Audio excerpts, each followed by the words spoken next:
nasa mga devices nyo na kayo, para dun po sa mga naka-computer platforms, and even for those who are in mobile, you don't want to add the application or install the application Canva in your devices dahil baka kulang na kayo sa storage. Then second po, type nyo po yung pwede nyo pong kunin yung URL na nakikita nyo sa tabi ng second go to this site. You need to sign up. Mas maganda po kung magsa-sign up kayo kasi it's for free naman. At advantage po, if we have here professors, teachers from senior high school, libre po. Hindi katulad ng ibang college or other professors from different level. Okay? So dito po, pipili po ulit tayo. Categories po. Dahil teacher po yung pinili ko, teachers and student, ito po yung pinaka-common, no? Or usual na categories that will be available. So, siyempre, pag naka-premium ka, more templates at more design. Yan. So, A for document, meron pong for poster making, meron din pong intergraphic po. Yan, sa left pane po. Napakarami po ng template compared. If we're going to compare it to PowerPoint, dito po lamang si Canva. But, please be reminded po that not everything na nandoon sa Canva is for free. Millions po yan. Sabi nga ng asawa ko, pagka nung ginagamit niya na daw po, sasakit naman yung ulo mo sa pagpili sa sobrang dami at sa sobrang ganda.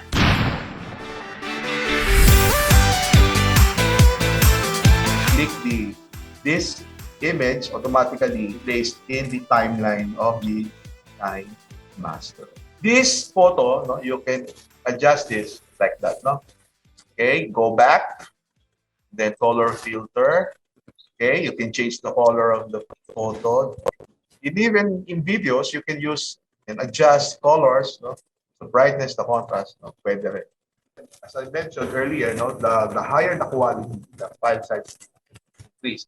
Ngayon, pagka masyadong malaki yung yung file size, no. Although maganda nga yung video, pero masyadong mataas yung file size, may hirapan tayo sa upload.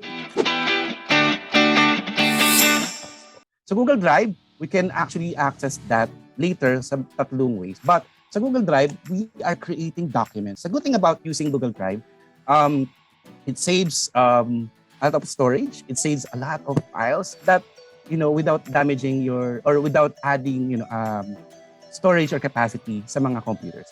Ang ginagawa po natin, best practice, gawa muna tayo ng folder kung saan natin ilalagay either new files from Google Docs, Google Sheets, Google Slides, or other Google apps, or pwede naman mag-upload tayo ng particular file. So pwede po yun. Click muna natin yung folder, create tayo ng folder, double-click natin yung folder, tapos upload natin yung file. So sa drive.google.com, nag-sign in muna po ako using my UMak email account.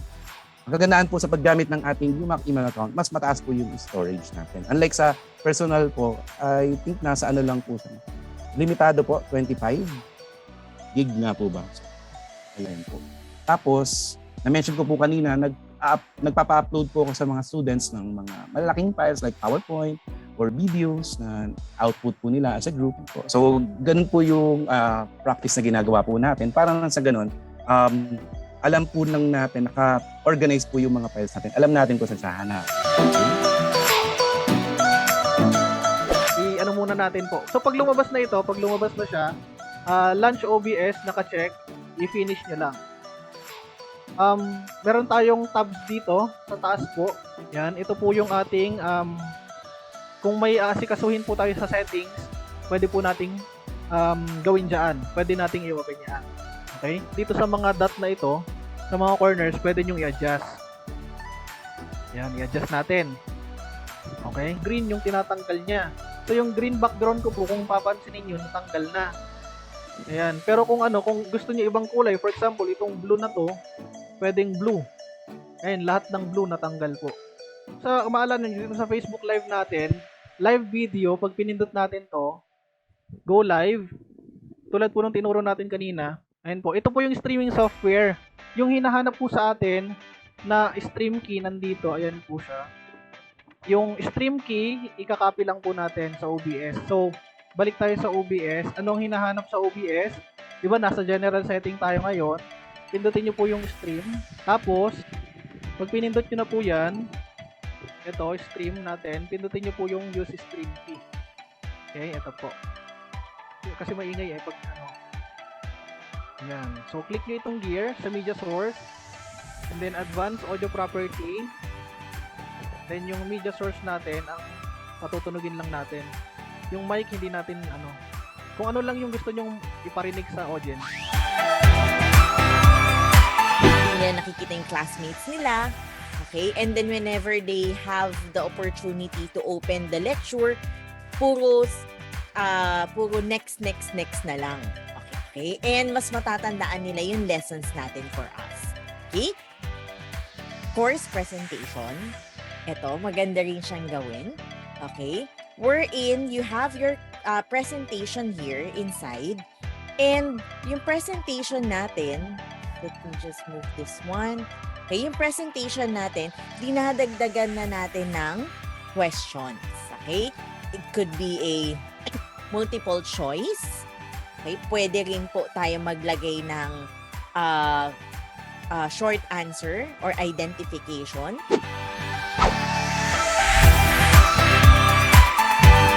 Yung mga e-tools po natin na ginagamit sa research, we can actually use that in our daily activities and even in our teaching strategies po. Pwede po natin i-incorporate yung mga research e-tools na to. And later, you will understand and realize why. So, marami po tayong mga tools or e-tools na pag-aaralan ngayong umaga. Okay. Now, for the Todoist po, ang purpose po nito is basically for organizing your resources, your research resources, or kung meron po kayong mga e-learning materials, you can put it here. And what is good in using this Todoist, you can put yung mga daily activities mo, and then you can also share it with your students. Or kung sa students naman po, we can ask them to use this. Kunwari, kapag gumagawa sila ng mga activities nila by group, pwede po nilang ilagay dito yung mga daily activities nila to do. And then, so for to do, so literature review, so kailangan po nilang gawin yan. Now, if some of the member po, kailangan niya na pong gawin itong task po na to, it can be, itadrag nyo lang po doon sa doing. So, ibig sabihin, doon sa doing, meron nang gumagawa. So, hindi na malilito yung members kung ginagawa na ba yun or hindi. And you can also add another section. For example, this section is done. Ibig sabihin, tapos na yon, natapos na nung member or natapos ko nang gawin, for example. And then again, you just have to drag it here.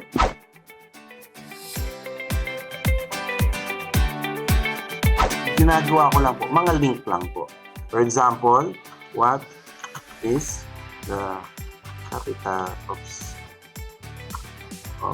the Philippines? Ayan. Tapos lagay po natin dito, kunwari, letter A, Makati. Tapos letter B, hiwa-hiwalayin po natin siya. Kasi lalagyan po natin ito ng link. Letter B, Manila. Letter C, Mandaluyong. Ayan. Okay po. Sa dito, magagawa po tayong next na slide. Pag tama po yung sagot ng mga student na lagyan po natin ng message. Bawa, may tama ka. So ito po, ibig sabihin, itong slide na to, mapupunta sila dito pag tama po yung napili nila. However, kapag mali naman po, lagay natin dito. Ayan, lagay natin dito. Pwedeng umulit. Ayan. Ibig sabihin, pag mali po yung nasagot nila or mali yung letter na napili po nila, maglalagay po tayo dito na box. Yan. Lagay natin dito, return. Saan na po natin i-design. So dito po, ilagyan ko muna ito ng link. Right-click lang po natin. Tapos hyperlink. Gamitin natin po yung slide po natin by clicking place this document. Tapos, tingin lang po natin to what is the capital. Dahil sa COVID-19 or pandemic, all of us stay home to avoid being sick.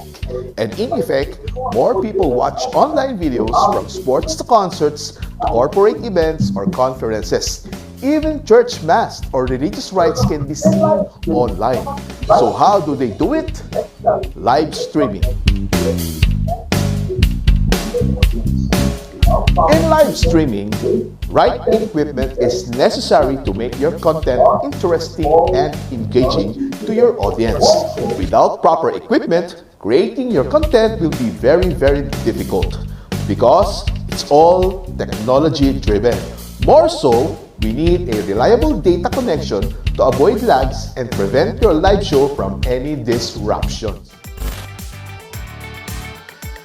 Public speaking is very different po from mass communication and simply holding a conversation with one or two people. Because in public speaking, it is considered to be an act wherein we have to prepare, stage, and then eventually deliver a particular presentation, a talk to an audience.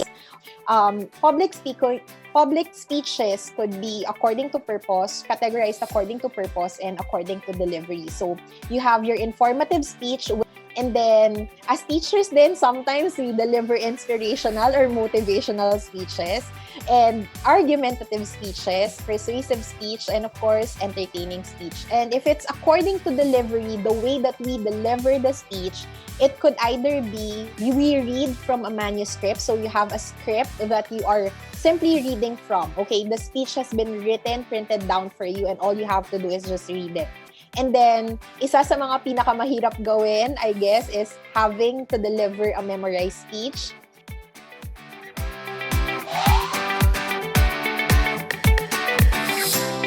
Now, labs are measured to spend time losing sleep, like revenue, siguro yung number of students enrolling, profit, quality, customer satisfaction, retention rate, employability of graduates.